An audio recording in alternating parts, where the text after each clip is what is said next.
Now, with less than a month to go before Election Day, Trump and Harris continue to make their final pitches to voters. And this week, they're focusing on health. Trump will appear before a virtual town hall about healthcare and chronic disease. Harris plans to propose the first ever Medicare home healthcare benefits and aims to address the care needs of senior citizens. Meanwhile, the U.S. is facing yet another devastating storm, Hurricane Milton. Not good news given all that's happening recently with Hurricane Helene. Both camps are slamming each other for politicizing the aftermath of Helene. Harris has called Trump incredibly irresponsible for spreading misinformation. This as Republican Florida Governor Ron DeSantis and Harris spar over recovery efforts in the state. Now, Elon Musk, who is backing former President Donald Trump in the presidential election, has touted a $47 referral bonus to the American public. The $47 would be given for each successful referral of a registered swing state voter who signs a petition that supports free speech and the right to bear arms. This is money that would be paid by the Billionaires Political Action Committee, or PAC. Now, even though U.S. federal law makes it a crime to pay someone to vote or to accept payment for registering to vote or for voting, it is not illegal to pay money to voters to sign a petition or to the people persuading them to sign.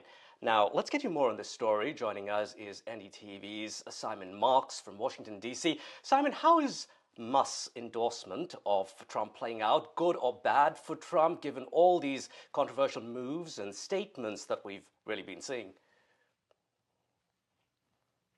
Well, Alistair, look, it's a transactional relationship between Donald Trump and Elon Musk. They both describe it essentially in those terms. Elon Musk in the past, as you know, had been critical of Donald Trump, even suggesting after he lost the 2020 presidential election that Donald Trump should abandon any political aspirations that he might have for the future. But how things have changed over the last 4 years. Elon Musk now owns the platform we used to call Twitter. He immediately restored Donald Trump's account on that social media platform when he took it over.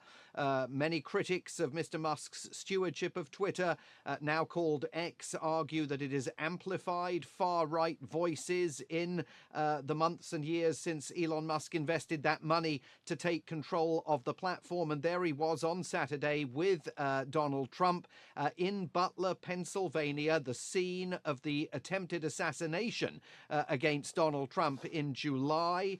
Absolutely pledging his support for the former president's re-election bid. And now using money from a political action committee that Elon Musk largely controls to offer people $47 if they refer signatories to this petition. This is a petition that encourages voters to sign a very simple pledge. It doesn't go into any detail. It simply says, I support the First Amendment to the American Constitution. That is the one guaranteeing freedom of speech, about which Mr. Musk is very active. And secondly, supporting the Second Amendment, which is the one relating to carrying firearms, the rights that Americans have to bear arms. And this is an effort, many observers believe, by Elon Musk at least to activate people to get engaged politically, the hope being that they will then turn out and vote for Donald Trump in November. Simon, Donald Trump, here's another question for you before we let you go. Trump is said to have been secretly speaking with Russian President Vladimir Putin as many as 7 times since leaving office. Now, this even as Trump was pressuring Republicans to block military aid, as you might remember, to Ukraine. What more do we know about this? So these allegations are contained in a new book, and they've literally just broken. The book is written by the veteran Watergate Washington Post journalist Bob Woodward. He claims that there were multiple conversations entirely private between Vladimir Putin and Donald Trump. Also that while Donald Trump was president, at one point he sent COVID tests as a personal gift to the Russian leader for the Russian leader's personal use. This at a time time when COVID tests were very, very difficult to come by in the earliest days of the pandemic. Now, the Trump campaign is immediately, I think, sensing the potency of these accusations, put out a statement saying that none of these made-up stories by Bob Woodward are true.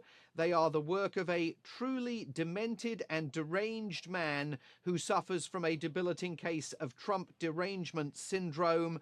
The statement goes on to call the veteran Watergate-era journalist an angry little man, clearly upset because Donald Trump is successfully suing him because of the unauthorized publishing of recordings he made previously, recordings that Donald Trump, that Bob Woodward made of his conversations with Donald Trump relating to an earlier book. You may remember it was those recordings in which we heard Donald Trump acknowledge earlier than he did publicly that COVID-19 spread through the air. He said that in a private statement to Bob Woodward that he never shared with the public. So the Trump campaign, I think, senses the potency of all of this, especially as it raises fresh allegations about the nature of the relationship between Donald Trump and Vladimir Putin. Simon Marks, thank you so much for giving us your insights and details here on NDTV's US Election Watch.